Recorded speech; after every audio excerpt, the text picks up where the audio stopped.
Bueno, buen día, buenas tardes, no sé dónde están viendo, inclusive me apareció unos comentarios de Marcelo de España, así que bueno, no esperaba, este, bueno, ahora las distancias por internet tienen mayor importancia. Bueno, vamos a empezar esta segunda charla, pero me parece que va a ser una buena metodología, primero hacer comentarios sobre los comentarios que me han hecho. Que estoy muy agradecido, sean duros, malos, críticas o buenos en el sentido que sean halagadores. Creo que cada vez que hacemos una charla comentamos algo del anterior. Uno de los comentarios fue que, primero, Colón no descubre América, como yo dije en la primera charla, sino que arriba América, porque América ya estaba descubierta, había una población que creo que, no sé si oscila entre 25 y 40 millones de habitantes en todo el continente americano, desde el norte hasta el sur, en la Patagonia, Tierra de Fuego, los Patagones. Está bien, pero es una manera de expresar. Está bien que me lo critique, pero a veces uno no encuentra las palabras. O sea que arribó, llegó, es un error decir que lo descubre. Después otro amigo mío, muy amigo mío, me dice, ¿para qué tenés que decir que sos marxista? No, en realidad lo que dije es que yo utilizo la metodología marxista, porque el marxismo no solamente hace análisis económicos con profundidad, el determinismo económico para mí es precisamente un punto esencial para analizar el desarrollo social, y segundo que habla de la división de clases y de la lucha de clases. Por lo tanto, por eso dije, soy marxismo, lo uso como una metodología, ¿viste? Alguno que podría ser que sea seguir métodos económicos de Austria, o ser, qué sé yo, de Smith, o de, qué sé yo, de cualquier otro economista o otra metodología. Pero bueno, lo acepto también, pero es mi manera de expresarme. Otro comentario fue de seguir bien el hilo, volver de vez en cuando, pero seguir bien el hilo para que sea más claro, me parece muy bien.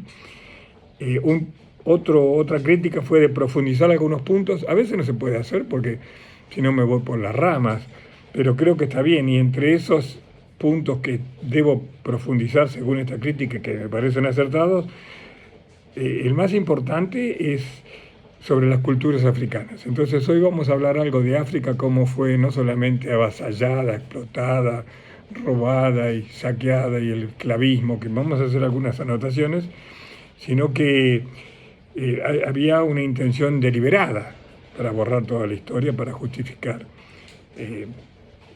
las políticas de colonialismo europeo. Y otro comentario fue sobre el código de Hammurabi, que es de Babilonia, de los sumerios, aunque se descubre, creo, tiene algo que ver con los persas y árabes. Bueno, hay una división. Y otra crítica más es que dije en algún momento dado rainforest. Bueno, porque viví mucho tiempo en Australia, y en esa época que viví tantos años allí tuve que aprender bien el idioma, y hasta pensaba y soñaba en inglés. Entonces algunas cosas como rainforest, que quiere decir una selva tropical, pero también a mí yo soy un enemigo de usar términos inglés y del inglés, pero bueno, se me fue eso. Entonces, otro punto que me hicieron notar y que creo que es importante hablar, yo hablé un poco de la colonia española, de Gullo, que es un argentino que defiende un poco la colonización española del continente americano, o de lo que tuvo injerencia en casi todo el continente americano, desde California hasta la Patagonia. Me hicieron una anotación o un detalle interesante. En realidad, la diferente aproximación del imperio, la monarquía española a sus colonias, no tiene que ver solamente con que unas son católicas, las otras son protestantes, que tiene una diferencia muy importante. Eso determina una importancia en la aproximación filosófica, económica, sino que España no se industrializa tan rápido, en realidad lo hace lentamente, comparado con Holanda y con Inglaterra. La revolución industrial se da en esos Países Bajos y en Inglaterra, y entonces hay una marcada diferencia, porque en el caso de España es extractivista, por llamarlo así. Se va a llevar todo lo que puede, que dicho sea de paso, en unos datos que estuve viendo se llevó 20.000 toneladas de plata. Y esas toneladas de plata fueron las que le dieron el circulante económico al impulso capitalista naciente con la revolución industrial. Pero además de eso, eh, por ejemplo, cuando Inglaterra llega a China, no tiene nada que venderle, no quieren nada, no tienen nada atractivo. Y sí tiene China mucho para vender a Occidente. Y entonces pagan con plata. Y mucha de la plata extraída en el continente americano, fundamentalmente en Potosí, que yo estuve en Potosí, que era una tumba, la mina era una tumba, se les daba la extremaunción a los esclavos antes de entrar a la mina, que tenía muchos niveles, hasta el nivel 21, yo fui hasta el 17, increíble. Tenían que pagar con plata. Así que eso también explica un poco el porqué o las tácticas que usó Inglaterra, tanto en la India como en China, para hacerse con toda la riqueza de esas culturas, que entre esas riquezas está haber robado toda la tecnología, el acero con carbón, los engranajes, el papel. Vayamos de vuelta a esta parte, que España solamente se lleva lo que puede, que fundamentalmente son oro y plata, y prohíbe, porque no tiene otra cosa que vender, prohíbe la plantación de olivares y de viñedos durante muchos años.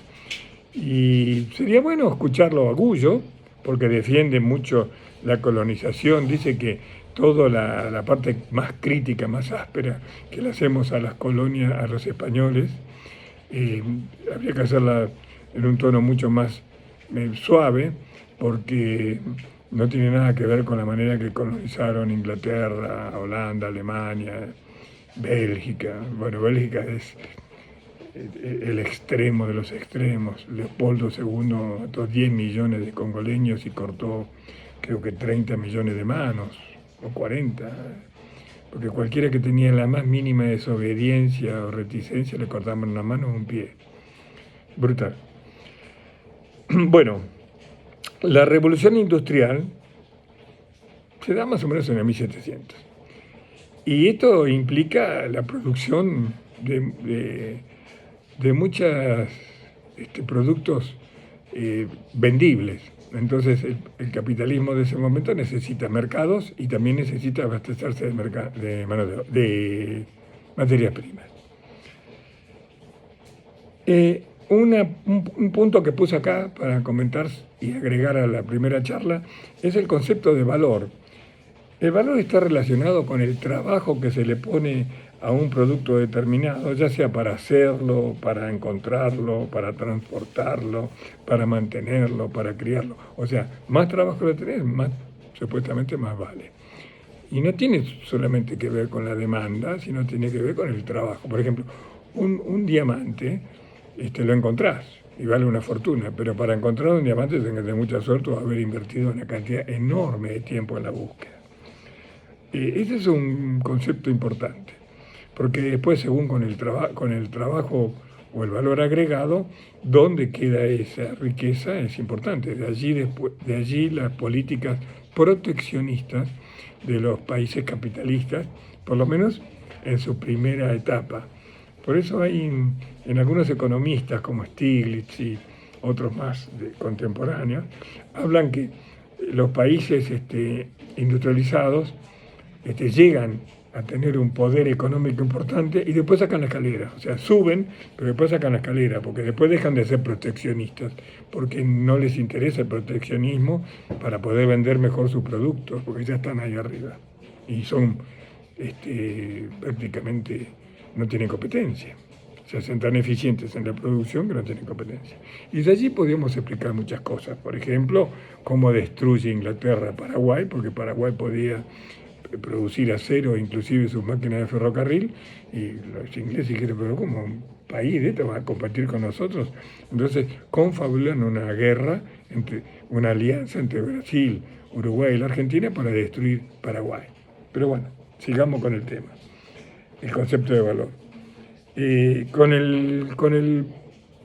los productos viene la actitud de comerciar, que viene de mucho antes, porque el comercio fue desde las primeras producciones, que es de los primeros asentamientos, fundamentalmente agrícolas ganaderos, pero después también la parte de cómo se fabrican los instrumentos, que anteriormente había intercambio entre los grupos nómades de, por ejemplo, de artículos de la parte neolítica o paleolítica, se intercambiaban objetos, herramientas como los cortadores hechos con un filo, dos filos, como donde encontraban esta materia prima, la obsidiana, Teotihuacán, acá en México se hizo una civilización poderosa porque tenía grandes yacimientos de este vidrio natural, entonces podía vender cortadores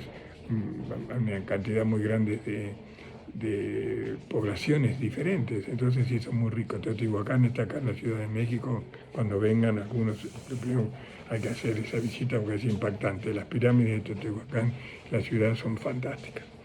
Sigo con otro punto. Los tengo acá anotados porque hice todo un pequeño análisis. El otro importante. Cuando se desplaza el centro económico desde el Mediterráneo, que deviene desde la época de los fundamentalmente egipcios, fenicios, posteriormente griegos y después romanos, también ahí están después algunos otros grupos civilizatorios importantes, Cartagena.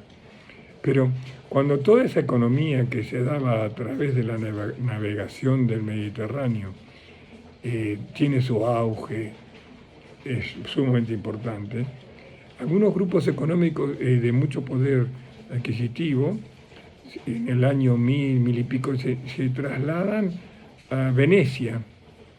Y hay algunos documentos interesantes que le llaman nobleza negra, pero no negra por el color de la piel, aunque Tutankamón y todos los egipcios y el norte de África eran seres humanos de piel morena, oscura, negra. En Venecia le llaman nobleza negra porque en realidad las familias o los grupos relacionados con la monarquía, pero ya había una acumulación importante por la producción de productos y de comercio, se establecen en Venecia, porque Venecia tenía la atracción de ser fácil de defenderse. Pero cuando empieza la revolución industrial y el descubrimiento de la llegada al continente americano y se desplaza el centro económico hacia Inglaterra, Holanda e Inglaterra, me hicieron un comentario que es muy acertado, que un grupo muy poderoso, con la expulsión de los judíos de España en 1500, se van a Ámsterdam estos judíos. Y de Venecia, también por factores económicos, vaya a saber de qué otro tipo, habría que investigar un poco más, pero hay libros, después los voy a dar. También se va a este grupo que tiene que ver también con capitales donde los judíos tienen una importancia relevante. Se van también a Ámsterdam, Holanda, Países Bajos. Y allí también, hablando de las cosas fantásticas y relevantes de los judíos, aparece, no nace, sino que se desarrolla Baruch Spinoza, filósofo trascendental.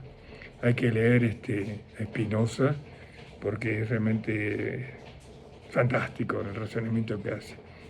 Y como referencia digo que cuando le preguntaron a Einstein, porque Einstein alguna vez dijo, comentando algunos aspectos de la mecánica cuántica, que puede o no ser, o ser y no ser al mismo tiempo, el gato de Schrödinger y todo esto, le preguntaron algo sobre Dios, dijo, Dios no puede estar jugando los dados. Entonces, a partir de ese comentario que nombró Dios, alguna vez le preguntaron si creía en Dios, y él dijo simplemente, en el Dios de Spinoza. Así que, por curiosidad, lean algo de Spinoza, porque es algo que impacta profundamente, por lo menos a mí me lo ha hecho. Y también a un amigo mío que se llama Eduardo Cueto Rúa, que es un lector y un estudioso. Spinoza es un referente en el desarrollo personal de cada uno de nosotros. Bueno, sigo. Importante saber que de Ámsterdam se trasladan después a Inglaterra. Y hay razones por las cuales estas familias tan pudientes y estos capitales tan importantes, ya incipientes en esta época, estoy hablando a partir de 1500, 1600, la revolución industrial hace que Inglaterra tome eso realmente con un gran impulso, y es como la vez pasada comentaba, no se apropia, sino que compra, contrata la capacidad marítima de los holandeses, que ya estaban navegando por todo África, ya habían llegado a las costas este de África, también los portugueses, y esos son los últimos, necesitan de esa sabiduría, de esa experiencia, para ir desarrollar su capacidad marítima. Y lo hacen muy bien, pero hacen mucho más que eso. En Ámsterdam, con la moneda que tenían, el florín, habían sucedido fenómenos realmente llamativos. La crisis de los tulipanes, un bulbo de tulipán podía valer más que un castillo, uno solo. Y todas esas inversiones y las especulaciones las asimilan de la mejor manera posible, y lo hicieron muy bien porque se hacen poderosísimos y desarrollan compañías de seguros, inversiones, acciones, para andar por todo el mundo colocando ferrocarriles para extraer la materia prima, como lo hicieron en la Argentina y en muchos otros lugares más. El puerto de Buenos Aires es una central con un abanico ferroviario que es para atraer todas las materias primas, y en la Argentina valía más barato un poncho hecho en Inglaterra que hecho en Mendoza. Así que bueno, eso es muy importante para después empezar a entender cómo se va acomodando, asentando, desarrollándose el capitalismo, que todavía hoy tiene un peso enorme, el más grande, yo creo, ¿no? Bueno, ya hablé de Spinoza, y para hablar un poco también referente a estos comentarios que recibí, fundamentalmente de Marcelo, que está en España, que muy amablemente me escribió varias veces. Marcelo me hizo hincapié en que era necesario, según su criterio, y yo lo comparto, hablar un poco de África. Para hablar de África yo tomé algunas anotaciones que las tomé el otro día y las hice a partir de escuchar un discurso que dio el rector de Oxford, creo, de la Universidad de Oxford, no me acuerdo si era de Oxford, no, de Oxford, sí, o de Cambridge, y estaba en esa reunión, países africanos, y se encontraba el presidente de Burkina Faso, que se llama Ibrahim Traoré. Ibrahim Traoré es un militar muy joven, de 30 y pico, 35 años tiene ahora, y en el 2022, en septiembre de 2022, tomó el poder por un golpe de Estado.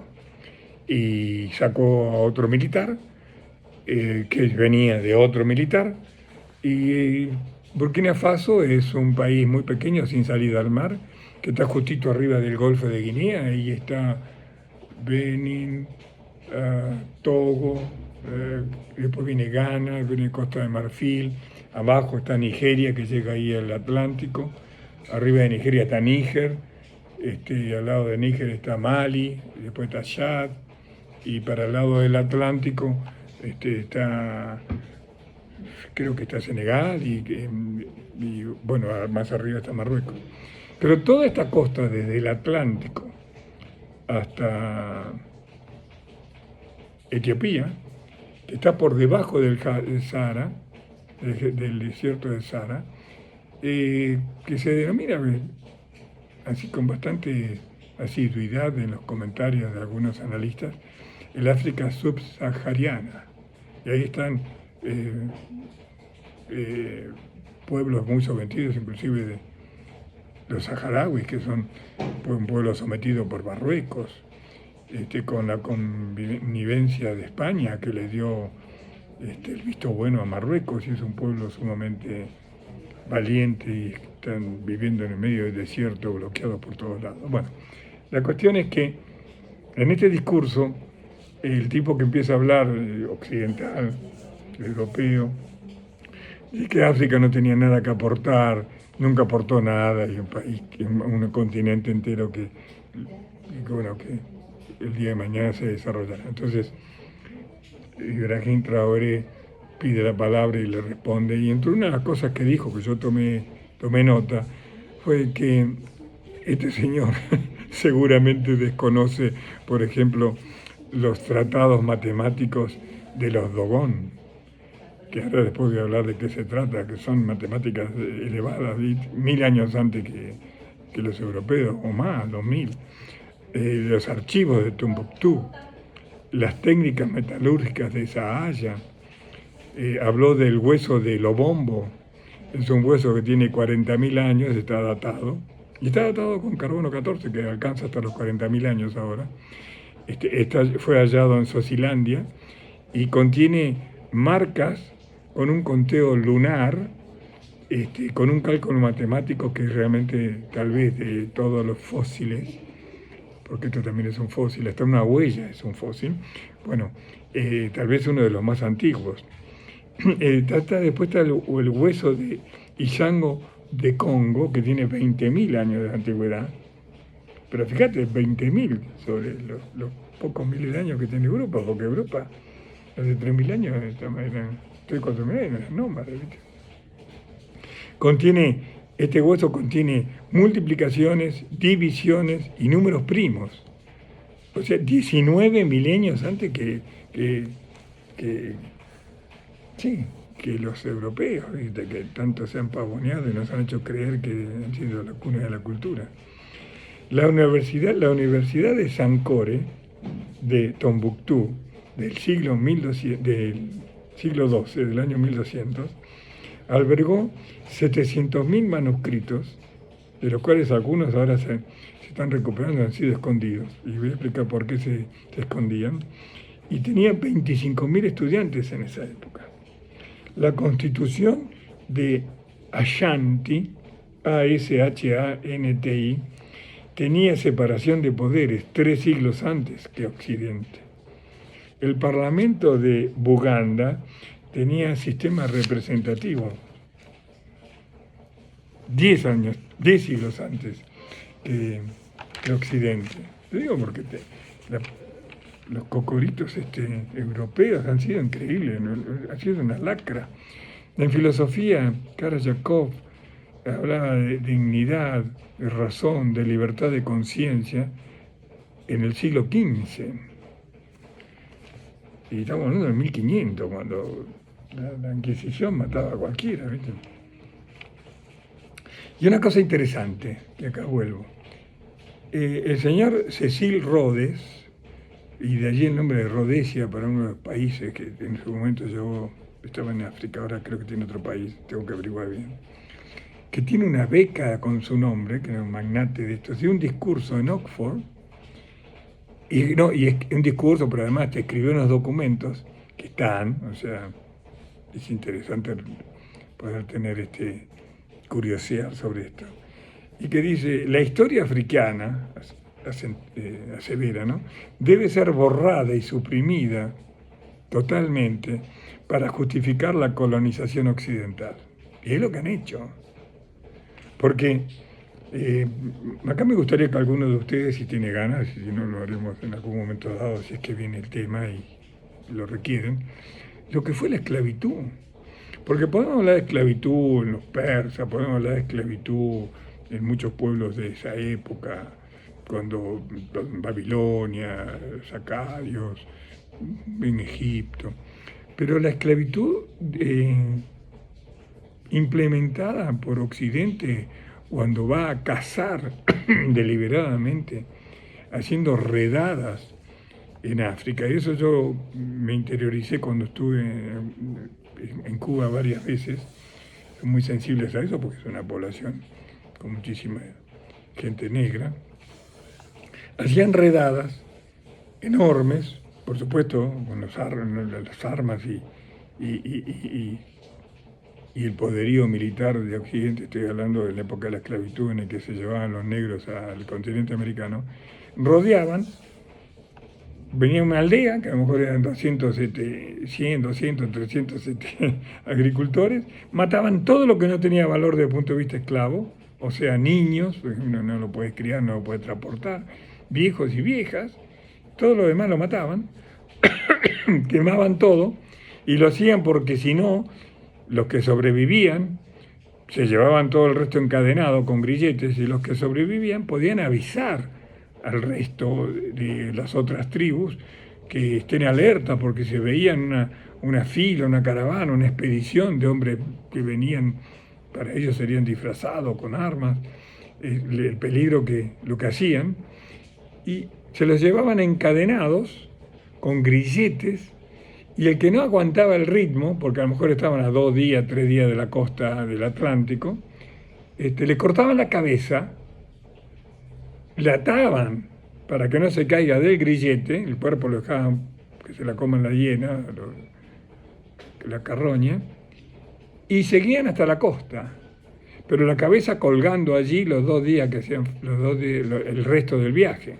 Y cuando llegaban a la costa, hacían unas jaulas con maderas y no sé si serían otros materiales, alambre, pero algo que no podían escapar. En la playa o en un lugar cercano, en la playa hacían unas fogatas enormes, fuertes, grandes, para avisar a la noche a los barcos esclavistas portugueses o con tripulación portuguesa, y también había ingleses, después lo prohibieron, pero lo hacían todo bajo nombre de Portugal, pero los capitales, inclusive, la vez pasada lo comentaba, que bueno, hay una larga historia, no quiero ahondar en el tema porque es conflictivo, pero eran capitales judíos, muchos de ellos. Llegaban esos barcos porque la fogata significaba que tenían esclavos para vender, cargaban los barcos esclavistas. Acá hay algunas películas de Hollywood, pero algunas no son malas, y que tenían superficies con altura de 50 centímetros, donde tenían que entrar como ratas, atados, encadenados, y les tiraban con esponjas agua para que no se mueran, pero igual se moría.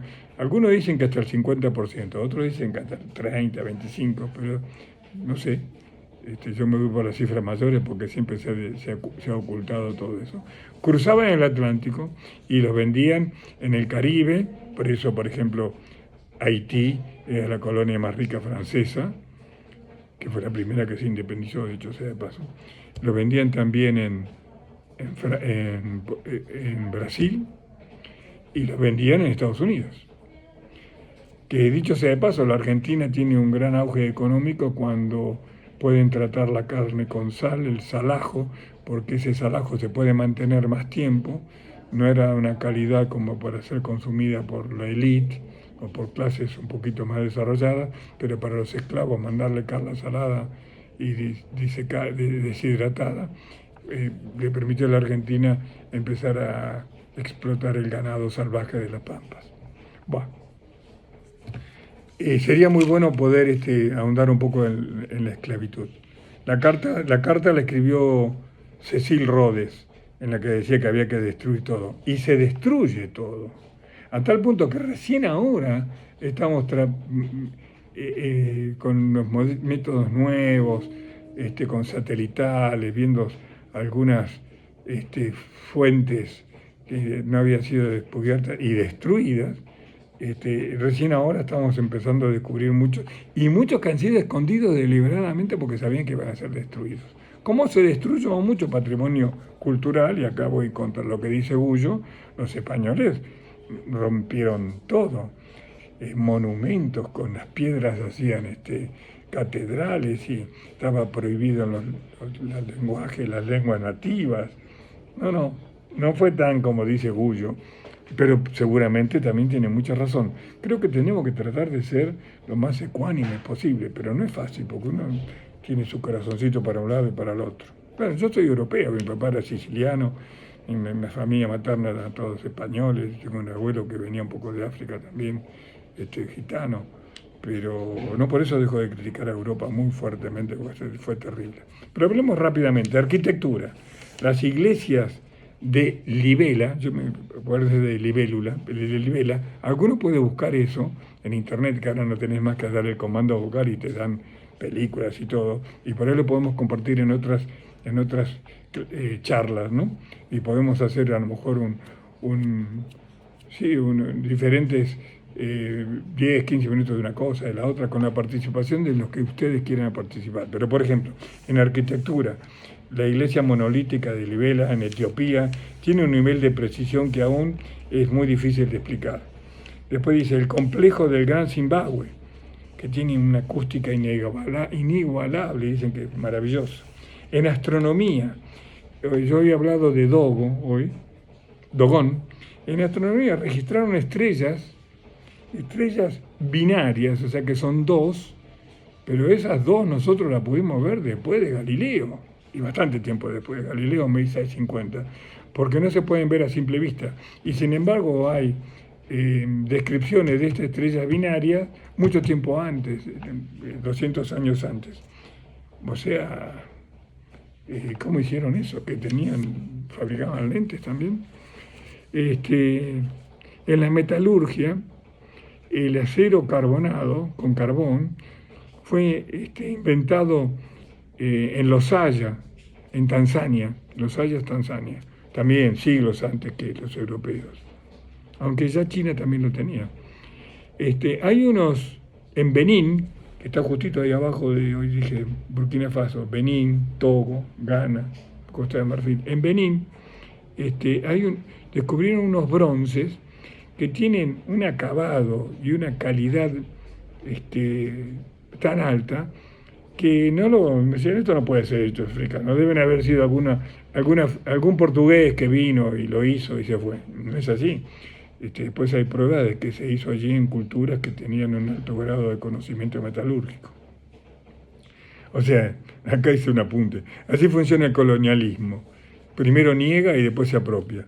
En la agricultura, esto es llamativo, se domesticó en los pueblos del Sahel, que yo puse subsahariana, pero parece que el término allá no está bien visto, en la parte del cordón que va desde el Atlántico hasta Etiopía, se domesticó el ñame, que yo no lo conozco, el mijo, eso sí, el sorgo, el arroz africano, perla y la sandía. Yo no sabía que la sandía era domesticada en África. Cirugía, hay descripciones de operaciones quirúrgicas, cataratas y cesáreas de siglos anteriores a los que habían hecho, los que se hicieron después en Europa. Y una cosa interesantísima, la inoculación de la viruela, de la vacuna antivariólica, la viruela, se llevó a América, creo que quisieron decir Norteamérica, por un esclavo africano. Y fue practicada varios siglos antes que después de la que se los acreditó África. Y acá tengo un par de nociones más para después volver a otro tema que tenemos que ver. África contiene hoy el 17% de la población mundial, 1.500 millones de habitantes, son 55 estados, tengo presidentes y países, pero no creo que venga el caso nombrarlos. Pero, por ejemplo, vamos a hacer un ejemplo nomás. Nigeria, que está ahí en el Golfo de Ghana, al lado ahí de Benín y debajo de Níger, tiene 230 millones de personas. O sea, no es cualquier cosa, ¿no? Una población enorme. África tiene 1.400 millones de habitantes, o 1.500, más que China, ¿no? Más que la India, el continente entero, ¿no? El PBI de Nigeria, después cuando lleguemos a otra etapa de esta charla vamos a hablar de cifras, pero igual voy largando algunas. 400.000 millones de dólares. Es una suma importante. De todas formas, el comercio entre México y Estados Unidos tiene 850.000, más del doble de esto, solamente entre México y Estados Unidos. Pero en el de Rusia y China están los 220.000 millones, o sea, la mitad del PBI de Nigeria, que es el PBI más alto de África, más que el de Sudáfrica. Entonces acá tengo otras anotaciones, pero para ir largando unos datos, porque si no parece que es tan grande la pelota que uno no se anima ni a entrar, el 30% de las reservas minerales del mundo está en África. Pero lo que pasa es que África, y debe ser más o menos, 30% tal vez un poco menos, el 30% o el 25% de las tierras del mundo, porque es más grande que América del Sur. América del Sur tiene 20 a 21 millones de kilómetros cuadrados, así que África debe tener unos 30 millones de kilómetros cuadrados. Rusia tiene 19, bueno, Estados Unidos creo que tiene 8, Australia 7 millones de kilómetros cuadrados. El 60% del cobalto está en África. Y el PBI total de África, hablamos de que 400.000 millones era el de Nigeria, pero el de todos los 55 países, de 400.000 millones se va a 3 millones de millones. O sea, es bastante más, no son 10 veces, pero 9 o 4, 8 veces más que el de Nigeria, o 7 veces y media más que el de Nigeria. ¿Y por qué digo estas cifras? Porque la intención que tengo es que de a poco vayamos empezando a manejar las cifras sin que nos confunden, sin que nos den miedo. Después vamos a hablar que es 1.000 millones de dólares, que son 100.000 millones de dólares. Bueno, estos son 3 millones, o sea, 3 con 6 ceros y otros 6 ceros más. 3 millones de millones. Los americanos usan 1.000 millones como si fuera un billón. No. 1.000 millones es la milésima parte de 1.000.000 de millones, porque 1.000 veces 1.000 es 1.000.000, ¿no? Y un billón es 1.000 veces 1.000 millones. Espero no haberlos confundido. Bueno, ya hablé de África y ahora vamos a hablar un poquitito de... Tenía pensado en algún momento dado ir muy así desde el pasado hasta la actualidad, desarrollar la Primera Guerra, Segunda Guerra, lo que pasa. Y lo vamos a hacer, pero creo que para que sea un poquitito más entretenido, no sea un plomazo. Nadie me dijo que fue un plomazo. Un amigo mío me dijo, los 20 primeros minutos medio me aburrí. Entonces, por eso ahora quiero dar un poco más de datos y ser un poco más dinámico para ver si podemos desarrollar una atmósfera en la cual no sea pesado para nadie, porque aparte ninguno tiene obligación de nada. El panorama actual global, que voy a hacer una pequeña síntesis ahora,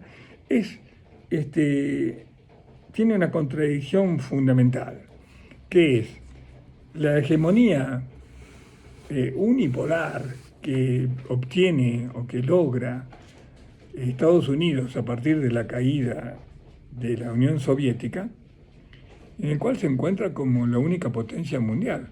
Y eso se da en 1991. ¿Qué origina la caída de la Unión Soviética? Que todos la comentaban como el fracaso del socialismo, del comunismo, todo esto, Fukuyama, el fin de la historia, en el colapso de la URSS. Eso tenemos que analizarlo, porque hay puntos muy importantes para hablar. Pero la pretensión unipolar que Estados Unidos este, sí, genera, desarrolla, obtiene, mantiene durante una, una década, porque en el 2000 ya empieza a haber contradicciones muy importantes, 2000 y pico, 2008 una crisis económica terrible. Bueno, ahora se contrapone en este momento con el surgimiento de otro polo de poder que tiene que ver con países muy fuertes desde el punto de vista militar, como es Rusia, la Federación Rusa, y China, que es un país con una capacidad económica, industrial muy grande. Entonces, eso es lo que en este momento marca tal vez el panorama global más importante. Y se intensifica toda esta contraposición de intereses a partir de la operación especial o invasión, como quieran llamarlo. Yo no creo que sea una invasión, y voy a explicar por qué, de Rusia en el este de Ucrania. Esta nueva multipolaridad o bipolaridad la reconoció, por ejemplo, Marco Rubio, que era senador republicano de Miami, muy halcón, como dicen, o sea, muy guerrerista, muy de usar la violencia. Se caracterizó por toda la agresión estimulada por él en los grupos de los cubanos exiliados o que se fueron de Cuba, y también por su política muy agresiva contra el régimen de Chávez y ahora el de Maduro. Bueno, Marco Rubio reconoce que el mundo ya no es más unipolar. Entonces, no es un detalle menor. Sé que, bueno, Trump también lo reconoce, pero a veces Trump un día dice una cosa y otro día dice otra. No es tan impredecible, vamos a explicar qué es lo que pasa, pero es muy show. Bueno, es una palabra para mi amigo Velo, una palabra inglesa, muy teatral, bueno, muy del reality show, que también es una palabra inglesa. A lo mejor tenemos que ir adoptándola. A mí no me gustan, pero bueno, de una manifestación así teatral, de los televisivo, lo maneja muy bien.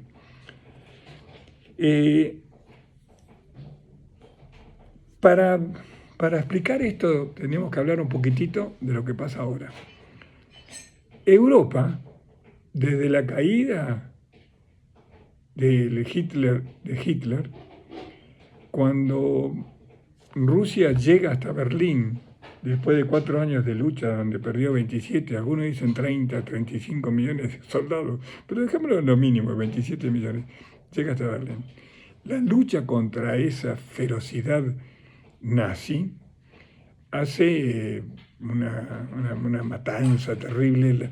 La técnica rusa, la estrategia, mejor dicho, la táctica rusa era destruir todo en el avance de las tropas alemanas. Entonces queman todo, todas las cosechas, todos los pueblitos, todos los pozos de agua, y la industria que estaba en el este de Rusia cuando la operación Barbarroja de Hitler avanza, las desmontan y las llevan hacia el lado de la Siberia oriental, para el lado del Pacífico. Trasladan, no sé, 20.000, 25.000 fábricas, destruyen un número muy grande de aldeas, 37 o 40.000 aldeas, las ciudades, todo. Entonces, cuando va avanzando el ejército de Hitler, no encuentra nada.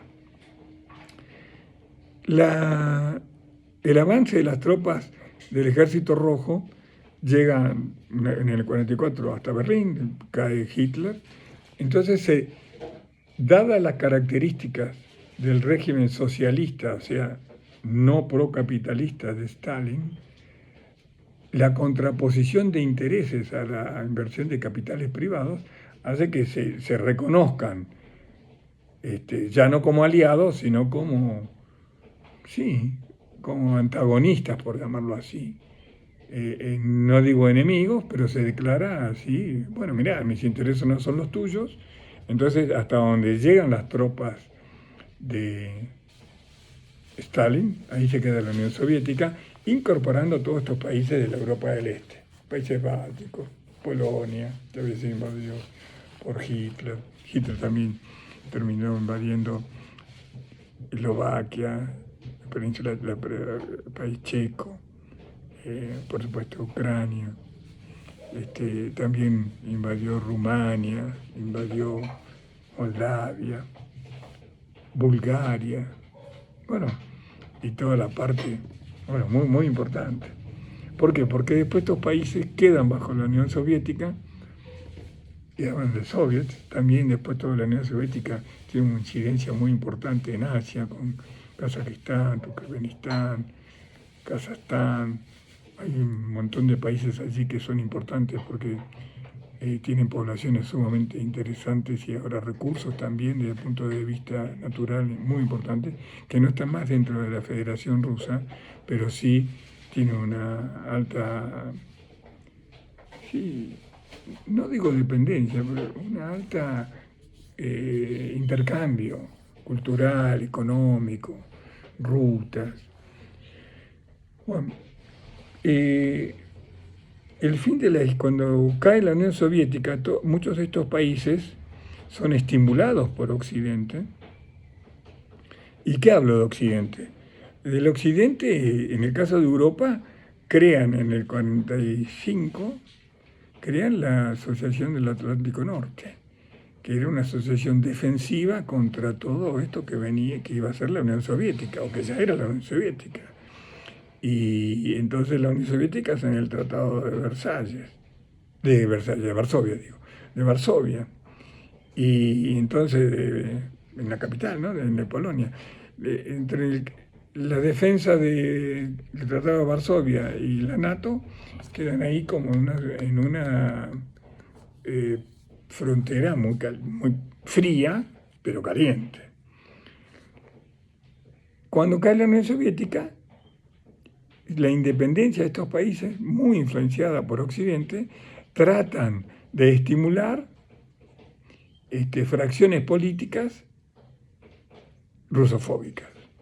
No en todos lados cae bien, porque inclusive cuando cae la Unión Soviética, mucha gente quería reconstituirla, que no caiga, porque no se vivía tan mal en la Unión Soviética como decían, pero bueno, toda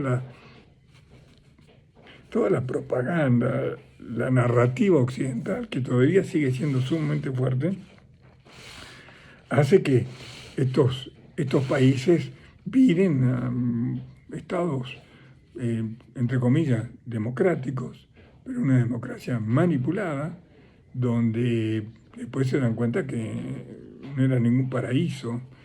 Bielorrusia se queda y muchos otros países siguen teniendo una relación muy estrecha y económicamente muy ligados, como era el caso de Ucrania hasta Yanukovych. Bueno, la política de Occidente se hace sumamente agresiva y por más que le habían prometido a Gorbachev y no avanzar, porque no se disuelve, porque se propone, mirá, se disuelve el tratado. Sí. Ah, ya me pasé. Ya me hice. Bueno, se disuelve la parte de Varsovia, se tendría que disolver la NATO. Pero no, la NATO no, por H, por B, por lo que sea. Pero prometen no avanzar ni una hincha, ni una pulgada. Pero sin embargo, de 12 países, hoy creo que son 34 o 36 países, y avanza continuamente hacia el occidente. Putin toma el poder en el 2000 y da un discurso muy importante en Múnich, creo, en el 2007, proponiendo que la Unión Soviética sea aceptada dentro del grupo de la Comunidad Europea y dentro de la NATO. Se le ríen, se le burlan. Todo el capitalismo incipiente de Rusia era muy, muy afino, miraban a Europa con mucha simpatía para ser integrados al desarrollo europeo. Europa era fuerte en ese momento. y se lo niegan rotundamente y avanzan destruyendo gobiernos prorrusos y además quieren hacer en Georgia una revolución. Después la NATO se pone muy, muy violenta, bombardea todo lo que eran países socialistas de Tito, en Yugoslavia, Serbia, Bosnia, Montenegro. Bueno, todos estos países hacen una masacre para imponer modelos muy occidentales y bases de la NATO y bases de Estados Unidos. Pero me dicen que ya se me pasó el tiempo, no sé cuánto he tardado, pero vamos a tocar este punto acá, después vamos a hablar un poco en la próxima clase de cómo viene la Primera Guerra Mundial en algún momento dado para poder entender esta Segunda Guerra Mundial de la cual ya estoy hablando. Y algo fundamental que me gustaría dejar esto para ir formando los conceptos de entender lo que pasa. Desde el 90 para acá, cuando el mundo era unipolar y ahora ya está dejándolo de ser, la economía norteamericana, poderosísima después de la Segunda Guerra Mundial, porque provee todos los materiales, los créditos, el desarrollo de la Europa después de la Segunda Guerra Mundial, con un mercado interno muy grande y con un PBI que en ese momento alcanzaba la mitad del PBI mundial, se va convirtiendo de productiva en financiera. Pero el concepto de financiar es prestar para que hagas algo, pero de ese algo que vos vas a trabajar, un porcentaje me lo das a mí, los intereses de un crédito. O sea, que la economía financierista no es una economía productiva, es una economía parásita. Y el 60% del PBI occidental, y me refiero tanto a Europa como a Estados Unidos, deviene de las finanzas. Entonces, dejaron de producir, y eso tiene que ver con el neoliberalismo, que vamos a explicar ahora de qué se trata, implementado fundamentalmente por Reagan y Thatcher en los años 72, 71. El primer país que implementa el neoliberalismo es Chile. Destrozan el gobierno de Allende con una inversión importante de dinero, y esos son todos documentos desclasificados. El que manipula todo esto es Kissinger, y matan a un montón de gente. Y empiezan a invertir en manufactura chilena, y después en todo el mundo, poner las fábricas, que era el anhelo de todos los movimientos nacionalistas, Perón, Nasser, Yogular, Cárdenas acá en México. Te ponemos la fábrica, pero tenés que sacar los aranceles para que podamos importar y para que vos, esa fábrica, puedan exportar sin aranceles aduaneros. Vamos a flexibilizar todas las políticas laborales, o sea, destrozar los derechos de los obreros, y además vamos a privatizar todo lo que haya que privatizar. El Estado tiene que ser, como dice mi ley ahora, desaparecer. Hay que destruir el Estado. Y lo llevan a cabo. Perfecto. Y crecieron un montón con el neoliberalismo. Pero lo que no tenían previsto es como hablaba Mao. Mao Zedong en sus libros dice, y con esto termino, decía que todo tiene su contradicción interna. Si el capitalismo es capitalismo, es lo mismo que una manzana. Si es una verdadera manzana, tiene una semilla dentro de un árbol de manzana, y esa semilla en un momento determinado va a crecer y va a romper la manzana. El neoliberalismo hizo que China, muy inteligentemente, use los capitales enormes de las corporaciones occidentales, fundamentalmente occidentales, norteamericanas y europeas,